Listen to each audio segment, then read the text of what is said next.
Hello friends, ISPCS study के इस online platform पे आपका स्वागत है। आज से हम लोग इकोनॉमिक्स वाले सेक्शन को शुरू कर रहे हैं। ये विजन IAS मैगजीन की नवंबर मंथ वाली मैगजीन है। हिंदी में मैं आपको पढ़ा रहा हूँ और आज की क्लास बहुत इंपॉर्टेंट होने वाली है। प्रीलिम्स और मेंस दोनों के नज़रिए से यहाँ से सवाल बनने की पूरी संभावनाएं हैं। इसीलिए मैं बोल रहा हूँ बहुत इंपॉर्टेंट है। पूरी क्लास देखिएगा, मात्र आधे घंटे की क्लास होती है और अपना फीडबैक या कमेंट ज़रूर दीजिएगा, ठीक है। तो आज का पहला आर्टिकल है कि डिजिटल पब्लिक इंफ्रास्ट्रक्चर। ये आर्टिकल है डिजिटल पब्लिक इंफ्रास्ट्रक्चर और मैं आपको एक चीज़ दिखाने वाला हूँ। देखिए ये लिखा है ना डिजिटल पब्लिक इंफ्रास्ट्रक्चर, सीधे सीधे। अब मैं आपको एक चीज़ दिखाता हूँ। देखिए ये UPSC का 2023 का प्रीलिम्स का पेपर है। 2023 का प्रीलिम्स का पेपर है। इसमें क्वेश्चन नंबर 100 क्या लिखा है कि consider the statement about G20 के बारे में स्टेटमेंट को कंसीडर करना है। और दूसरा वाला स्टेटमेंट इसमें देखिए कि digital public infrastructure is one of the India's G20 priorities, ठीक है। भारत की G20 के प्रायोरिटीज़ में, प्राथमिकताओं में डिजिटल पब्लिक इंफ्रास्ट्रक्चर है। ये स्टेटमेंट दिया था और ये किसका है? 2023 का ही पेपर है, इसी साल का, जो पिछले साल का। तो जिसमें बहुत हल्ला हुआ था कि पेपर बहुत टफ आया है, आउट ऑफ कवरेज है ये हम लोगों से, ये सब चीज़ें। उसमें देखिए सीधे सवाल पूछा हुआ था। तो आप मैगजीन को रेगुलरली फॉलो करते हैं तो सवाल बन जाएंगे आपके। तो पहला वाला आर्टिकल जो हम लोग पढ़ने वाले हैं डिजिटल पब्लिक इंफ्रास्ट्रक्चर के, ये क्यों इंपॉर्टेंट होने वाला है? क्योंकि UPSC एक बार जो है वो क्या किया है कि डिजिटल पब्लिक इंफ्रास्ट्रक्चर पे सवाल पूछ दिया है। तो जब एक बार सवाल पूछ देता है तो होता क्या है कि उससे आगे जो है एक सवाल बनने की संभावना होती है। मतलब डिजिटल पब्लिक इंफ्रास्ट्रक्चर पे ही सवाल पूछेगा, पर वो क्या है उसमें कुछ आगे बढ़ जाएगा। जैसे भारत के डिजिटल पब्लिक इंफ्रास्ट्रक्चर का नाम क्या है, ऐसे कुछ सवाल मतलब बन जाएंगे जिससे कुछ एक स्टेप आगे जाएगा वो, ठीक है। तो इसी आर्टिकल के माध्यम से हम लोग समझने का प्रयास करेंगे कि क्या क्या चीज़ें बन सकती हैं। तो सुर्खियों में क्यों रहा कि भारत के जो PM हैं उन्होंने भारत के नेतृत्व में global digital public infrastructure repository GDPIR और सोशल इम्पैक्ट फंड यानी कि SIF नामक पहलों की शुरुआत की है। ये पहलों की जो घोषणा कहाँ पे हुई थी? G20 लीडर्स के एक वर्चुअल शिखर सम्मेलन में हुई थी, यानी वर्चुअल माध्यम से शिखर सम्मेलन हुआ G20 के लीडर्स की। और इन पहलों की शुरुआत की गई। किन पहलों की? Global digital public infrastructure repository GDPIR और सोशल इम्पैक्ट फंड, दो पहल थी, ठीक है। दोनों पहलों को ध्यान देना है कि GDPIR और SIF। अब इससे संबंधित कुछ अन्य तथ्य क्या है उसको पहले जानते हैं, ठीक है। तो इससे संबंधित अन्य तथ्य यह है कि डिजिटल पब्लिक इंफ्रास्ट्रक्चर के निर्माण के लिए इसमें करना क्या है कि अन्य एक फ्रेमवर्क तैयार करना है। अन्य दो चीज़ें और निकल के आई हैं। और जो लो और मिडिल इनकम वाले कंट्रीज़ हैं उसमें डिजिटल पब्लिक इंफ्रास्ट्रक्चर के विकास के लिए फाइनेंस को जुटाना है। ये 3-4 चीज़ें जो हैं इस लीडर्स में, नई दिल्ली घोषणा लीडर्स घोषणा पत्र में ये सामने आया था, ठीक है। तो ये नई दिल्ली के जो है, इसमें अगर आपको सवाल ये भी बन सकता है प्रीलिम्स में, प्रीलिम्स के लिए बहुत इंपॉर्टेंट है, सभी चीज़ें इंपॉर्टेंट है। क्यों इंपॉर्टेंट है? देखिए कि G20 में ये बन सकता है कि नई दिल्ली लीडर्स घोषणा पत्र में ये सवाल बनेगा, ठीक है। इसमें क्या क्या आया था? इसमें DPI को, डिजिटल पब्लिक इंफ्रास्ट्रक्चर को अमल में लाने के लिए 3 पहल की गई थी, ठीक। तो जो GDPRI है उस पहलों में से एक था। 2 कौन से थे? तो DPI के निर्माण के लिए एक फ्रेमवर्क तैयार करना डिजिटल पब्लिक इंफ्रास्ट्रक्चर के लिए, और लो और मिडिल इनकम कंट्रीज़ के लिए जो है उसमें DPI के विकास के लिए क्या करना है? फाइनेंस को जुटाना है, ठीक है। तो ये 2-3 चीज़ें जो है उसको आपको ध्यान देना है। तो GDPIR क्या है? Global digital public infrastructure repository, ये क्या है? और सोशल इम्पैक्ट फंड क्या है? उसको थोड़ा सा हम लोग अच्छे से जान लेते हैं, ठीक है। तो उसको जान लेते हैं पहले।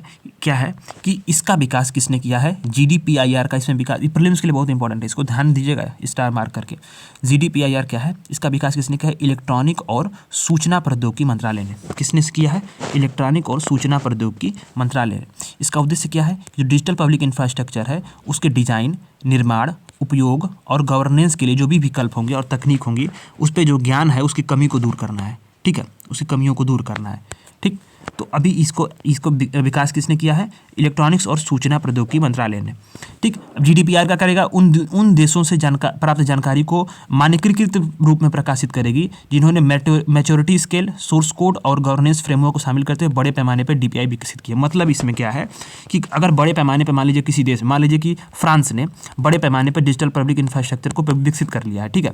तो उनसे वहाँ पर जो भी सोर्स कोड होंगी, गवर्नेंस की जो फ्रेमवर्क होगी इसको विकसित करने में, ठीक है, जो भी जानकारियाँ होंगी होगी उसको क्या करेगा, उसको एक मानकीकृत प्रारूप में बदलेगा उसको। मतलब क्या है कि उसको एक फ्रेमवर्क प्रदान करेगा जिससे क्या है कि अन्य देशों में जो है ये GDPR को जो है विकसित किया जा सके, यानी ग्लोबल डिजिटल पब्लिक इंफ्रास्ट्रक्चर जो रेजिलियंस है उसको क्या है मजबूत किया जा सके, रिपोजिटरी को मजबूत किया जा सके। ठीक है, तो वर्तमान में क्या है कि GDPR में 16 देशों में 54 DPI शामिल हैं, डिजिटल पब्लिक इंफ्रास्ट्रक्चर। ठीक है, तो वर्तमान में ध्यान देना इसमें कि GDPR में 16 देशों में 14 जो है digital public infrastructure 54 digital public infrastructure यहाँ पे शामिल है। सोशल इम्पैक्ट फंड का क्या उद्देश्य है इसको देख लेते हैं। सोशल इम्पैक्ट फंड का सबसे इंपॉर्टेंट ये है कि यह सरकार के नेतृत्व वाली एक बहुहितधारक पहल है। ठीक, ये क्या करेगी, जो ग्लोबल साउथ है ना, ब्रेंट लाइन आपको बताया था ना कि ब्रेंट लाइन ग्लोबल साउथ जो पृथ्वी है उसमें ग्लोबल नॉर्थ और ग्लोबल साउथ। ठीक है, तो ग्लोबल साउथ में क्या करेगी कि डिजिटल पब्लिक इंफ्रास्ट्रक्चर को तेजी से अमल लाने में ये मदद करेगी सोशल इम्पैक्ट फंड। ठीक है, ये क्या करेगी कि ये डिजिटल पब्लिक इंफ्रास्ट्रक्चर के जरिए, ठीक है, इसमें क्या है निम्न और मध्यम आय वाले जो देशों में SDG की प्राप्ति में तेजी लाने में मदद करेगी। ठीक, तो भारत ने क्या किया कि SIF में सोशल इम्पैक्ट फंड में शुरू में $25 मिलियन देने की घोषणा की है। यह क्या करेगी, यह DPI प्रणाली को विकसित करने के लिए जो भी देश हैं उसको क्या करेगी, टेक्निकल एडवाइस देगी, हेल्प देगी, और नॉन टेक्निकल हेल्प के लिए जो है इसके लिए भी फाइनेंस करेगी। ठीक है, तो सबसे बड़ी बात है कि डिजिटल पब्लिक इंफ्रास्ट्रक्चर बार बार सुन रहे हैं तो वो है क्या, आपके मन में सवाल उठेगा। तो डिजिटल पब्लिक इंफ्रास्ट्रक्चर क्या है उसको हम लोग जानते हैं, ये सबसे इंपॉर्टेंट चीज़ है कि इसमें आपको ध्यान देना है। तो डिजिटल पब्लिक इंफ्रास्ट्रक्चर क्या है, एक साझा डिजिटल प्रणाली का एक सेट होता है।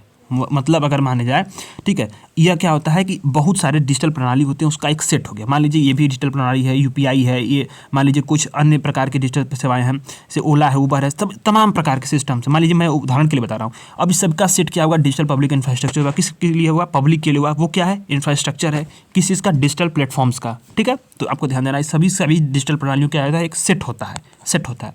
ठीक, यह क्या होता है, सुरक्षित होता है, माने सेफ होता है, इंटरऑपरेबल होगा।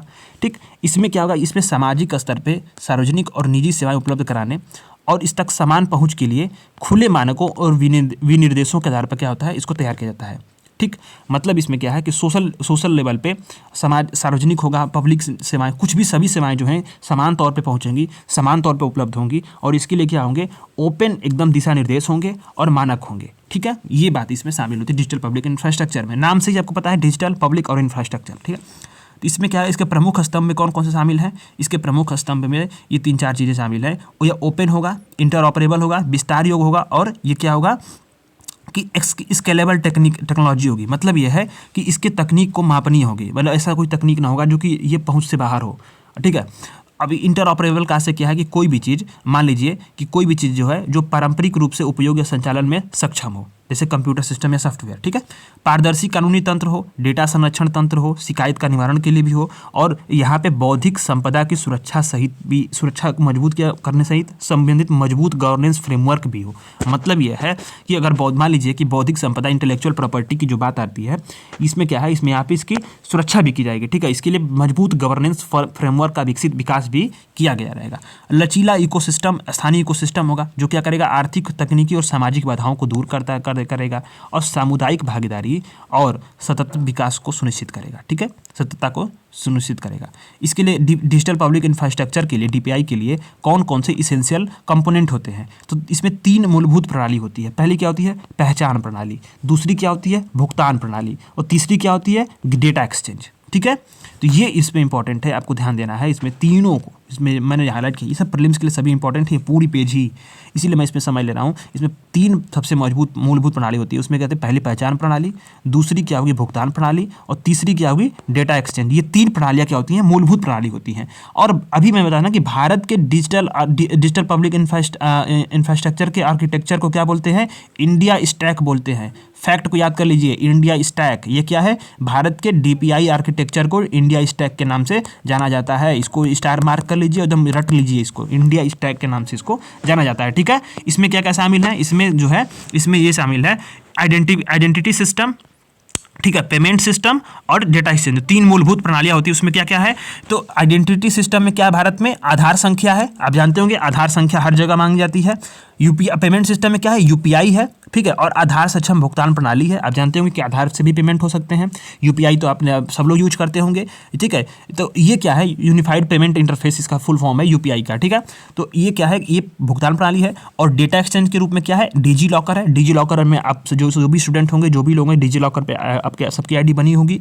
और अकाउंट एग्रीगेटर है, सारे अकाउंट को जो है जो एक मतलब क्या करता है, उसको लिंक करता है, ठीक है। तो ये सारे क्या चीज़ है, ये जो डीपीआई के 3 मूलभूत जो स्तंभ होते हैं, 3 मूलभूत तत्व होते हैं, उन सभी तत्वों में भारत के जो आधार डीपीआई के इंफ्रास्ट्रक्चर प्रणाली है उसको क्या बोलते हैं, इंडिया स्टैक बोलते हैं। और उसमें भारत में 3 है, आधार संख्या यानी ये जो आइडेंटिटी सिस्टम के रूप में कार्य करेगा, यूपीआई और आधार सक्षम भुगतान प्रणाली क्या करेगी, पेमेंट सिस्टम के रूप में, और डिजी लॉकर और अकाउंट एग्रीगेटर क्या करेगी, डेटा एक्सचेंज के रूप में इसको कार्य करेगी, ठीक है। तो ये बात यहाँ पे शामिल आती है। तो डिजिटल पब्लिक इंफ्रास्ट्रक्चर पे एक बहुत अच्छा जो है यहाँ पे एक बनाया गया, इसको हम लोग देखेंगे। फिर ग्लोबल साउथ के जो देश हैं उसके लिए डीपीआई का क्या महत्व है, ठीक, और भारत को क्या भूमिका हो सकती है और निष्कर्ष क्या होगा, इसको हम लोग जानेंगे। तो ये हमारा आर्टिकल पूरी तरफ से खत्म हो जाएगा। तो देखिए, डिजिटल पब्लिक इंफ्रास्ट्रक्चर में जो डिजिटल शब्द है वो क्या करता है कि दूरस्थ क्षेत्रों में कागज रहित हो, भौतिक उपस्थिति के बिना क्या करेगा, सेवा को उपलब्ध कराए। यहाँ पे बात मैंने की है, क्या करना है, सेवा को उपलब्ध करना, सर्विसेज को उपलब्ध कराना डिजिटल तौर पे, ठीक है। इससे क्या होगी, इससे जब सेवा को यहाँ पे बिना भौतिक उपस्थिति के या फिर मैंने पेपरलेस जो सिस्टम होगा, उससे क्या होगा, लागत में कमी आएगी। लागत जो कमी आएगी, पहुँच में वृद्धि होगी, क्योंकि कहीं बहुत जगह जो है पहुँच में वृद्धि हो सकती है, ठीक है। और इससे क्या होगा, डिजिटल रोल रूट का तैयार हो जाएगा, ठीक है। ये बात आती है डिजिटल से। पब्लिक में क्या होगा, पब्लिक में क्या है, तो पब्लिक शब्द की या कि इसमें लोक प्रशासन और जनता के प्रति जवाबदेही होगी, ठीक है। जनहित के लिए ये कार्य होंगे, जो भी कार्य होंगे जनहित के लिए होंगे। और सरकार द्वारा क्या होगा, योजनाओं और कार्यक्रमों को सतर्कता से लागू करने हेतु जो है ये क्या होगा, मजबूत मतलब स्तंभ बन जाएगा। इससे क्या होगा, लीकेज रुकेगा। यहाँ लीकेज छोड़ दिया है, लीकेज को यहाँ रोकने में मदद मिलेगी। क्योंकि जैसे मान लीजिए अभी आधार से जैसे जुड़ा गया, बहुत सारे जो थे उसमें जो मनरेगा में सिस्टम था, ये जो आपका जो जाता है ना कि ये क्या बोलते हैं उसको, खाद्यान्न वितरण में बहुत सारे लोग थे, वो अपात्र लोग थे, तो उनको हटाया गया वहाँ से, ठीक है। बहुत सारे जैसे किसान सम्मान निधि आ रही थी, तो उसमें क्या थे, अपात्र लोग भी, इनकम टैक्स देने वालों को भी मिल रहा था, तो उन लोगों को हटाया गया। कैसे हटाया गया, कैसे पहचान की गई, इन्हीं आधार के माध्यम से पहचान की गई थी। तो कैसे हुआ था, मतलब इसमें आप देख लीजिए, देखिए पहचान कैसे हुई, पहचान प्रणाली, तो पहचान कैसे हुई, आइडेंटिफिकेशन आधार संख्या से हो गई, ठीक है।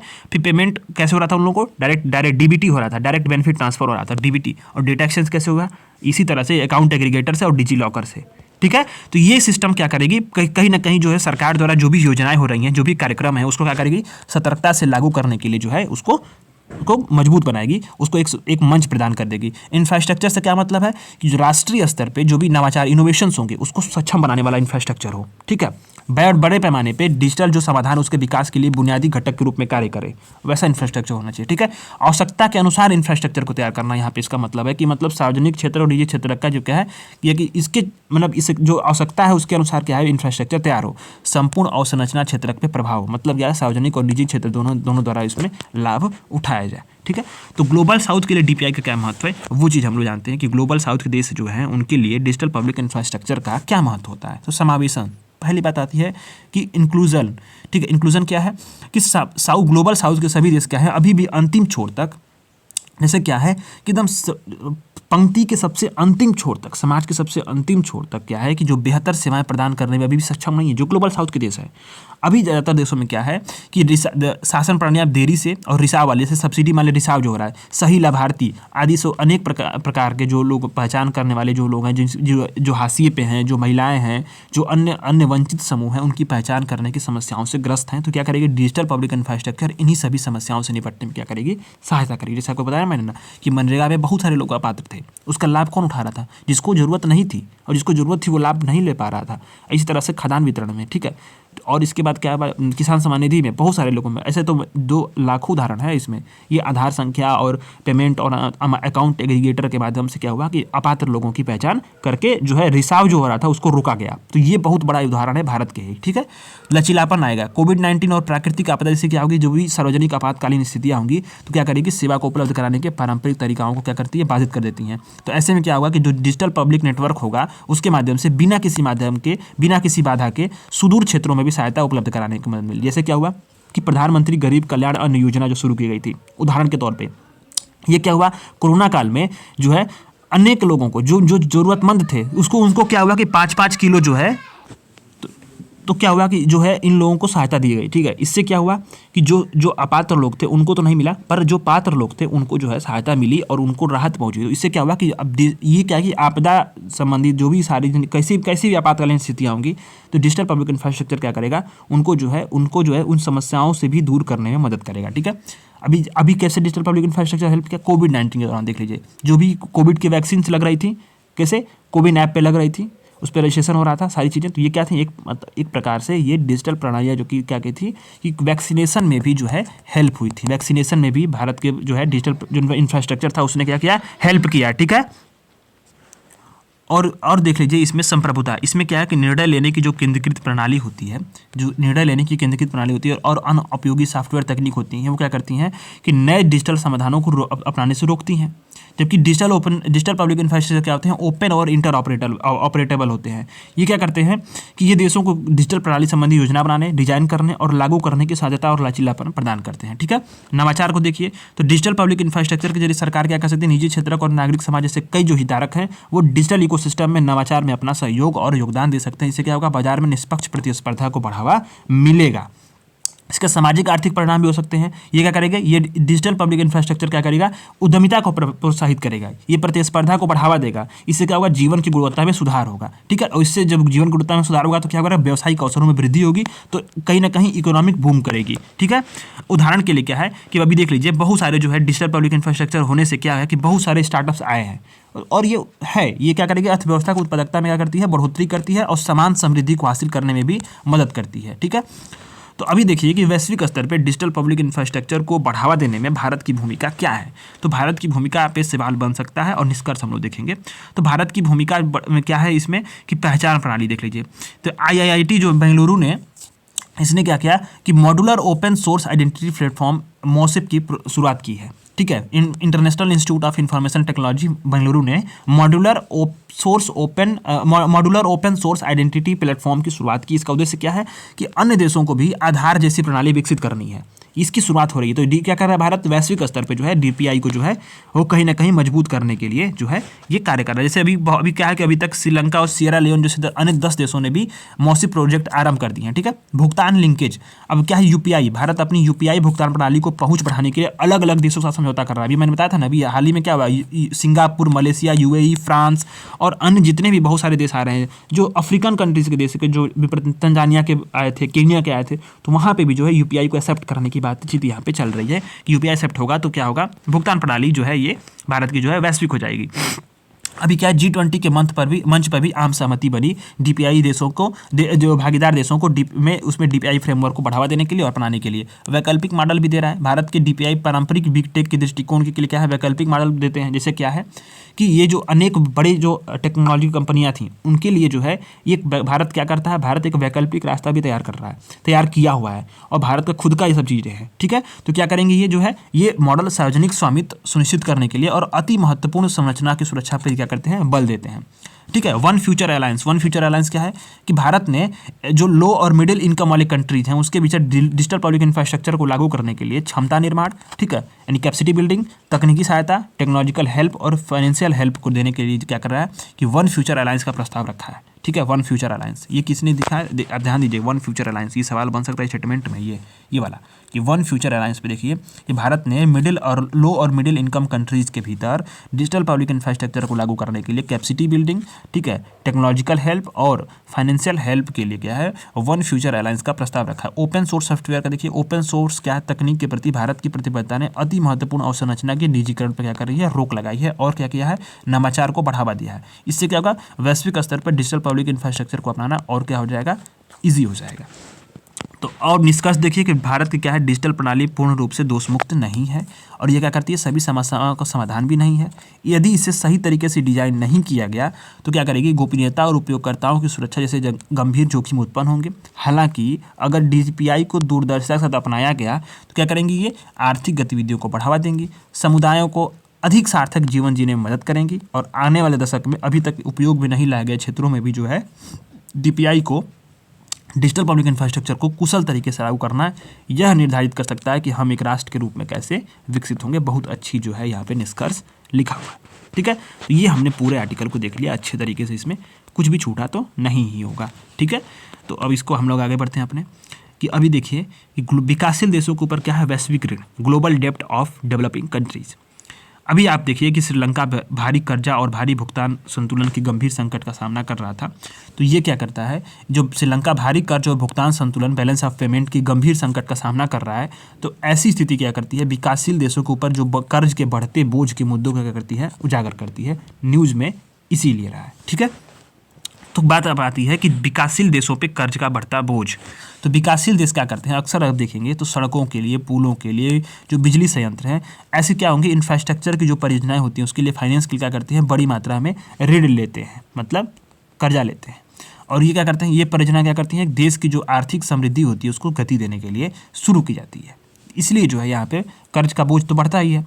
तो हाल ही में यूएन की एक रिपोर्ट आई थी, अ वर्ल्ड ऑफ डेप्ट a growing burden to the global prosperity, इस शीर्षक था रिपोर्ट का। इससे पता चला कि जो वर्ष 2000 में जो वैश्विक पब्लिक जो डेप्ट था $17 ट्रिलियन था, और 2022 में क्या हुआ, वो $92 ट्रिलियन के अपने मैक्सिमम स्तर पे पहुंच गया। ठीक है, तो ये बात है, डेटा देख लीजिए। तो वैश्विक सार्वजनिक ऋण है उसमें क्या है, विकासशील देशों की भागीदारी की बात की गई यहाँ पे। तो देखिए वैश्विक सार्वजनिक ऋण में विकासशील देशों की जो हिस्सेदारी 30% है विकासशील देशों की। अब इस 30 में क्या है, 70% चीन ले रहा है और 30% और 70% चीन का, और भारत और ब्राज़ील क्या है, नहीं 30 में से 70% हिस्सा किसका है, चीन का है, भारत का है और ब्राज़ील का। इसमें देखिए सबको थोड़ा सा कन्फ्यूजन हो रहा था। जैसे मान लीजिए कि पूरी वैश्विक जो सार्वजनिक ऋण है पूरा विश्व का, उसमें क्या है, उसमें 30% जो हिस्सा किसका है, विकासशील का है। अब इस 30% विकासशील देश, अब सोचिए विकासशील देश कितने ज़्यादा हैं, उसमें से मात्र 70% 3 देश हैं। कौन है, चीन है, भारत है और ब्राज़ील है।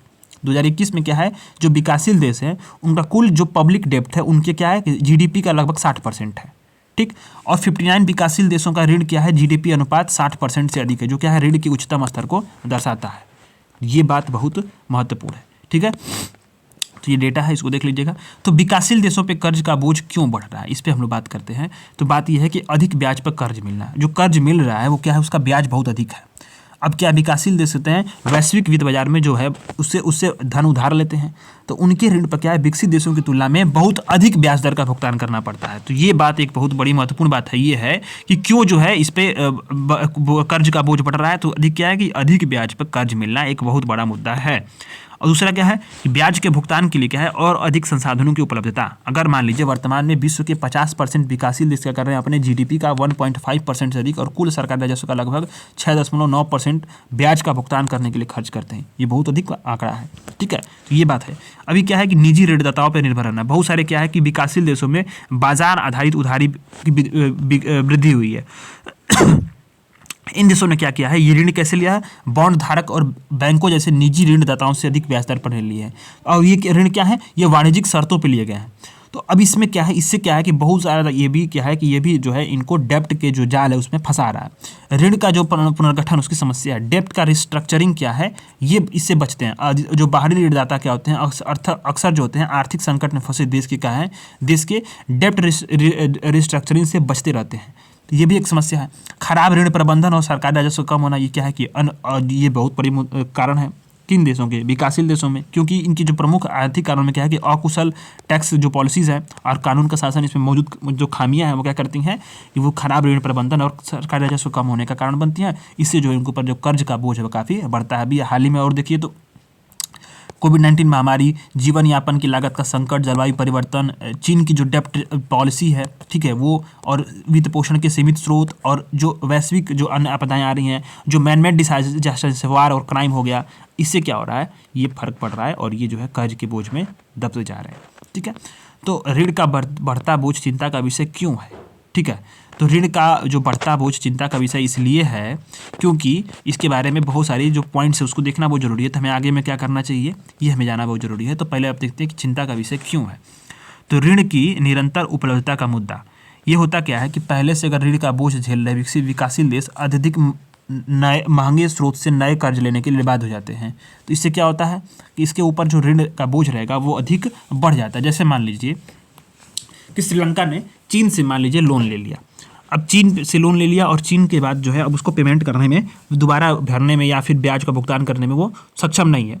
फिर क्या होता है कि अब ये क्या करेगा, अब चीन से दोबारा तो लोन ले नहीं पाएगा, तो नए विकल्प के स्रोत में जाएगा वो, ठीक है। क्योंकि अब आप ऊपर देख रहे होंगे कि इनका राजस्व भी है कि बहुत कम है, राजस्व बहुत कम है, ऋण प्रबंधन नीतियाँ बहुत कमज़ोर हैं।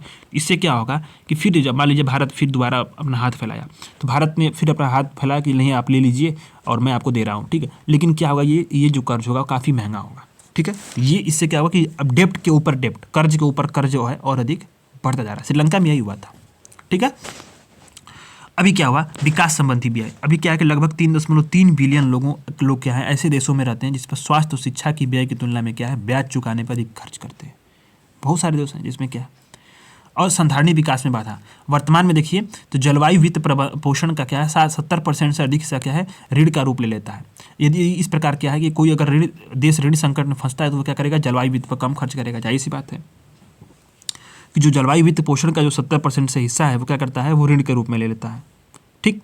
तो अब क्या करेगा, अगर मान लीजिए वो कर्ज के रूप में ले लिया तो क्या करेगा, जलवायु पोषण पे कम खर्च करेगा, जलवायु वित्त पे। अभी आप देखिए भारत की भी स्थिति खराब है, बहुत खराब है, क्योंकि भारत की भी जो लोन है वो काफ़ी बढ़ चुका है, ठीक है, 10 सालों में। तो ये भी एक बहुत बड़ा चिंता का विषय है। भारत भी विकासशील देश है। अभी देखिए राजनीतिक और सामाजिक उथल पुथल। भारत क्या है, इन देशों की जनता क्या है, भारत सॉरी इन देशों की जनता क्या है, आर्थिक संकट के लिए अपने सरकारों को दोषी मानती है। यही कारण होता है कि इसमें अब जब आर्थिक संकट आएगा तो राजनीतिक अस्थिरता पैदा हो जाती है। राजनीतिक अस्थिरता पैदा होने से क्या है, नेतृत्व संकट पैदा होगा। नेतृत्व संकट से पैदा होने से क्या होगी कि जो पॉलिसीज होंगी वो भी इंप्लीमेंट नहीं हो पाएंगे अच्छे तरीके से, और फिर क्या है वो कोलैप्स हो जाती है सब सिस्टम, ठीक है, सारा सिस्टम कोलैप्स हो जाता है। वैश्विक वित्तीय स्थिरता। अब विकासशील देशों में क्या है कि ऋण का जो मौजूदा उच्च स्तर है वो वैश्विक अस्थिरता को बढ़ा देता है, ठीक है।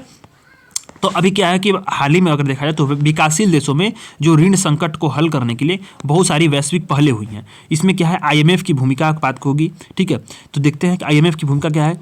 तो आईएमएफ क्या करता है, विकासशील देशों के सामने पैदा होने वाले जो ऋण संकट है उसको रोकने के लिए पहले से ही ऋण संकट में जो भी देश फंसे हैं उसको क्या करता है, आर्थिक और वित्तीय स्थिरता को बहाल करने के लिए बड़ी वित्त पोषण आवश्यकताओं को पूरा करने में मदद करता है, ठीक है।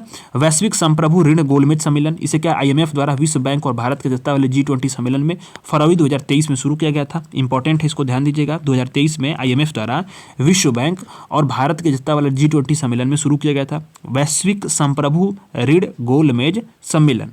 करेगा क्या ये, ऋण और पुनर्भुगतान चुनौतियों पर अहम सहमति बनाने, उनका समाधान निकालने और संप्रभु ऋण यानी सॉवरेन डेब्ट पुनर्गठन में प्रमुख हितधारकों को लिए एक साथ लाता है, ठीक है। अंकटाड की जो है, अंकटाड को जानते होंगे, यूएन का जो है एक प्रमुख घटक है, ठीक है। यह करता है, ये ऋण प्रबंधन और वित्तीय विश्लेषण प्रणाली है, ये इस कार्यक्रम है। और फिर क्या, अत्यधिक ऋणग्रस्त निर्धन देश पहल, इसकी शुरुआत कौन किया, आईएमएफ ने और विश्व बैंक ने 1996 में की थी। इसका उद्देश्य क्या है कि यह सुनिश्चित करना कि किसी भी गरीब देश को अत्यधिक ऋण संकट का सामना न करना पड़े।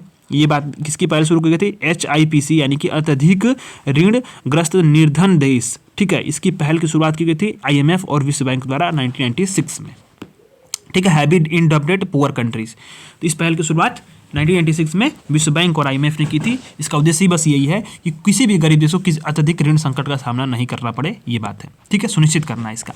आगे की राह देखते हैं कि हमें करना क्या चाहिए। तो समावेशी अंतर्राष्ट्रीय वित्तीय संरचना का निर्माण होना चाहिए, जिससे क्या हो कि अंतर्राष्ट्रीय वित्तीय संस्थाओं में गवर्नेंस में विकासशील देशों की वास्तविक और प्रभावी भागीदारी सुनिश्चित हो, ठीक है। जो आईएमएफ का कोटा फार्मूला उसको अपडेट करना चाहिए। अच्छा, लिक्विड तरलता प्रदान करना, लिक्विडिटी के लिए, मतलब ऋण संकट के दौरान क्या है, आईएमएफ को और मल्टीलेटरल डेवलपमेंट जो बैंक हैं उसको माध्यम से क्या है अत्यधिक तरलता लिक्विडिटी को प्रदान करने का प्रयास करना चाहिए। ऐसा क्यों, इसलिए होगा क्योंकि इससे होगा कि विकासशील देश क्या होंगे, ब्याज दर पर ऋण लेने के लिए मजबूर नहीं होंगे। ऋण की जो है पारदर्शी रिपोर्टिंग होना चाहिए, जो भी देश अपने सार्वजनिक ऋणों की संपूर्ण रूप से क्या करे, पारदर्शी रिपोर्टिंग करे, ठीक है। इससे क्या हुआ कि जो है ये अगर पारदर्शी रिपोर्टिंग होगी तो फिर आगे चलकर ये ऋण संकट नहीं होगा, ठीक है। विवेकपूर्ण ऋण प्रबंधन नीतियाँ जो हैं अपनाई जानी चाहिए, ठीक है।